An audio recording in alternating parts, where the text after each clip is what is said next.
When replacing a rear SAM, it requires coding for successful commissioning. This process is available natively in your iSCAN device.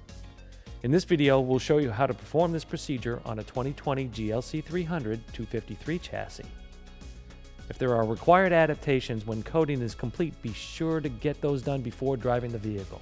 Before beginning, connect a suitable vehicle power supply. Be sure you have a stable internet connection. Always use a wired connection between your NX and the VCI when programming. Be sure the windshield wipers are in the off position before beginning. After auto-identifying the vehicle, enter the coding menu.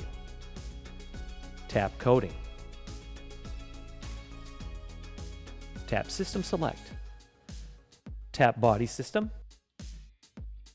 Scroll to Signal Acquisition and Actuation Module, SAMR. Tap ECU Replacement Programming, SCN Coding. Tap Enter to continue. Have you purchased a new ECU? Tap Yes, a new ECU was purchased. Tap Yes, the original ECU exists. Connect to the original ECU. Tap Enter to continue. Disconnect the old and connect the new ECU. Tap Enter to continue.